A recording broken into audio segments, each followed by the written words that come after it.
Ese nawe waba warigeze wibaza igihugu gitinyitse kurusha ibindi byose ku isi, ariko ukabura amakuru y'ukuri? Abenshi bavuga ko igihugu cya mbere gitinyitse kurusha ibindi byose ku isi ari igihugu cy'Uburusiya, abandi bakavuga ko igihugu gitinyitse cyane ari igihugu cy'Ubushinwa, n'abandi bakemeza ko igihugu gitinyitse cyane ndetse kurusha ibindi byose ari igihugu cya Leta Zunze Ubumwe za Amerika.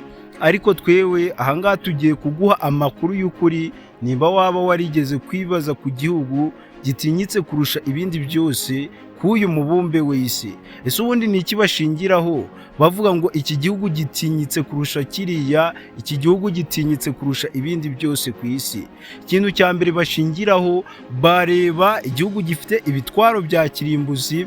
Icyo ni kimwe mu bintu bagenderaho bemeza ko igihugu gikomeye cyane cyangwa se gitinyitse kurusha ibindi byose ku isi. Ikintu cya kabiri bareberaho, barebera ku mbaraga za CIA cyangwa se ubutasi. Igihugu gifite ubutasi buri hejuru, icyo ngicyo kiba kigaragaza ko ari igihugu gitinyitse cya mbere ku isi, kuko kiba gifite ubushobozi bwo kumenya amakuru aho ariho hose. Kandi namwe murabyumva ko iyo umuntu agufiteho amakuru ahagije, azi buri kimwe cyose kuri wowe, aba akurusha ubushobozi, aba azi aho yaguhera agushira hasi. Ikintu cya gatatu nanone bareberaho igihugu gitinyitse kurusha ibindi byose ku isi, bareba ku mbaraga za gisirikare. Igihugu gifite igisirikare gikomeye, birumvikana, ni ikimenyetso cya gatatu bareberaho bavuga ati kiriya gihugu kiratinyitse cyane. Ikimenyetso cya kane bareberaho, bahitamo igihugu gishobora kuba gitinyitse kurusha ibindi byose ku isi, bareba ku bukungu bukomeye. Iyo igihugu gifite ubukungu buri hejuru cyane kurusha ibindi byose, icyo ni ikimenyetso kiba kigaragaza ko ari igihugu gitinyitse kurusha ibindi byose. Ikindi kintu cya gatandatu bareberaho, bareba igihugu gifite ubufatanye n'ibindi bihugu, mbega nka kumwe ibihugu byishira hamwe, watera igihugu kimwe n'ibindi byose biri mu muryango umwe bigahita bikwataka. Abenshi bakomeje kwibaza ngo ese icyo gihugu cyaba gitinyitse kurusha ibindi byose ku isi, ku mubumbe w'isi uriho ibihugu birenga 200, cyaba ari ikihe? Wowe reba munsi y'ivideo gato kuri urwo ruhande rw'iburyo uraza kubona buto ry'umukara ryanditseho subscribe, ukandeho ufungura inzogera ya mbere, nubisoza ubundi urebe ku ruhande rw'ibumoso ukanda like, ni agakumwe k'ikiganza karebye hejuru, ubundi uduhe igitekerezo cyawe hasi muri komenti. Igihugu tugiye kuba twakubwira uraza gutungurwa, uraba wari usanzwe ugitekerezaho cyangwa utekereza ikindi kitari cyo. Ubundi tudatinze mu magambo, igihugu cya mbere gitinyitse kurusha ibindi byose k'uyu mubumbe w'isi ni igihugu cya Leta Zunze Ubumwe za Amerika. Nubwo abenshi bemeza ko ari Uburusiya, ariko ibi siko bimeze. Abandi bakemeza ko ari Ubushinwa, ibi siko bimeze. Igihugu cya mbere gitinyitse kurusha ibindi byose k'uyu mubumbe w'isi ni igihugu cya Leta Zunze Ubumwe za Amerika. Icyo bashingiraho bavuga ko igihugu gitinyitse kurusha ibindi byose, twamaze kuba tubibabwira. Leta Zunze Ubumwe za Amerika ifite ubushobozi mu mbaraga za gisirikare, ifite ubushobozi muri politike iri hejuru cyane, ifite ubushobozi mu bijyanye n'ubukungu bukomeye, ifite financial iri hejuru. Iyi United States cyangwa se Leta Zunze Ubumwe za Amerika zifite ubushobozi mu bijyanye na CIA, mu bijyanye no gushaka amakuru, aho bivugwa ko Leta Zunze Ubumwe za Amerika zifashisha satellite ndetse zikaba zifite ibyogajuru birenga 200 mu kirere hirya no hino ku isi, biba bishakisha amakuru, bikumva ibyo abantu bavuga, bikamenya gahunda abantu bari gupanga. Mbega biravugwa ko Leta Zunze Ubumwe za Amerika arizo zonyine zifite ubutasi igihugu icyo ari cyo cyose kidashobora kuba cyakirindwa.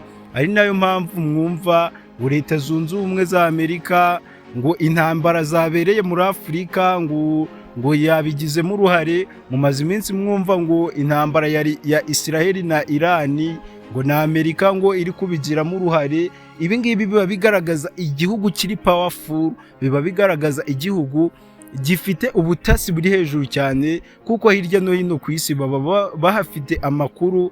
Ahandi hantu wamenyera ko Leta Zunze Ubumwe za Amerika aricyo gihugu cya mbere gitinyitse ku isi. Murabizi ko aricyo kiyoboye umuryango bita NATO. Murabizi ko ari umuryango w'ibihugu 31 bikomeye ku isi. Rero umuyobozi wabyo ni Leta Zunze Ubumwe za Amerika. Ikindi mutari muzi, Leta Zunze Ubumwe za Amerika iyo bibaye ngombwa ko ijya mu ntambara n'ikindi gihugu icyo ari cyo cyose ku isi, cyagerereye ku mugabane wa Afurika, ku mugabane wa Aziya, ku mugabane w'i Burayi no ku yindi migabane igiye itandukanye, ntibiba ngombwa ko indege z'intambara zihaguruka zivuye muri Amerika, abasirikare bava muri Amerika, intwaro. Ahubwo Leta Zunze Ubumwe za Amerika zifite ibirindiro bya gisirikare mu bihugu bitandukanye hirya no hino muri Afurika, muri Aziya, i Burayi. Mbega buri gihugu hafi ya byose, buri gihugu harimo ibirindiro bya gisirikare bya Leta Zunze Ubumwe za Amerika. Bibaye ngombwa ko wenda Leta Zunze Ubumwe za Amerika hagira igihugu bijyana mu ntambara cyo muri Afurika, abasirikari ba Amerika bari muri Afurika nibo bajya muri iyo ntambara. Ntabwo byaba ngombwa ko abasirikari bari mu gihugu cya Amerika mindani aribo baza, ahubwo intambara iratangira, hanyuma ubufasha bukenewe buturuka muri Amerika nyuma, ariko intambara yamaze kuba yatangira. Murabyumva ko igihugu cya Leta Zunze Ubumwe za Amerika aricyo gihugu gifite tekinoloji iri hejuru cyane ihambaye, gifite ikoranabuhanga riteye imbere, ari nabyo bibafasha gukora ibitwaro bya kirimbuzi. Mujya mwumva agace kitwa Area 51 muri Leta Zunze Ubumwe za Amerika. Ahangaha nta muntu upfuye kuboneka wese uhagera, hagerwa n'abasirikare, abantu bashinzwe gukora ibitwaro bya kirimbuzi. Aho abantu benshi bari bazi ko Uburusiya aribwo bwonyine bufite ibitwaro bya kirimbuzi, ariko ku makuru dukesha ubushakashatsi, ibinyamakuru bikomeye hirya no hino ku isi bigaragaza ko igihugu gifite ibitwaro byinshi bya kirimbuzi ari igihugu cya Leta Zunze Ubumwe za Amerika. Ahangaha twizera wamaze gusobanukirwa, twizera waba wamaze kumenya igihugu cya mbere gitinyitse ku isi. Mujya mwumva wenda ngo nk'u Rwanda na Kongo hari amakimbirane, mwajya kumva ngo bari bukemura ibyo bibazo ngo ni Leta Zunze Ubumwe za Amerika, kandi ubwo u Rwanda na Kongo biri muri Afurika. Ariko ababa bashinzwe gukemura ibyo bibazo mujya mwumva ko ari Leta Zunze Ubumwe za Amerika, cyangwa se iyo bita United States mu magambo y'Icyongereza. Ibyo bashingiraho birimo ikoranabuhanga riteye imbere CI cyangwa se ubutasi, tugasangamo n'icyo bita imbaraga za gisirikare, igisirikare gikomeye. Biravugwa ko Leta Zunze Ubumwe za Amerika zifite abasirikare barenga miliyoni. Namwe murabumva ko ari abasirikare benshi cyane. Nta kindi gihugu ku isi gifite abasirikare barenga miliyoni usibye Leta Zunze Ubumwe za Amerika. Mu bijyanye n'ubukungu bukomeye, murabizi nk'ibigega bita za USAID bifasha hirya no hino ku isi, bituruka muri Amerika. Amerika ifite inganda zikomeye, nicyo gihugu cya mbere gikomeye. Abatekerezaga ko ari Uburusiya ntago ari Uburusiya, abatekerezaga ko ari Ubushinwa ntago ari Ubushinwa. Ndakeka mwese mumaze kumenya ukuri, birenze kuri iyi feedback maze kuba nabaha, muraza gukora ubushakashatsi namwe, muraza kumbwira aho hasi muri komenti. Ariko aka kanya ibuka gusiga igitekerezo cyawe hasi muri komenti. Nimba wifuza ko twajya tubana muri video nk'izi ngizi ziba ziguha ubumenyi bw'ibintu bitangaje hirya no hino ku isi, ibuka kora ko wamaze gukora subscribe, wibuke kuduha igitekerezo cyawe hasi muri komenti, ndetse iyi video uyisharinge no ku bandi, ubundi ukandira like kugira ngo iyi video igere kure. Bye bye, turabakunda cyane. Avita la vista aho muherereye hose, Imana ikomeze ibarinde.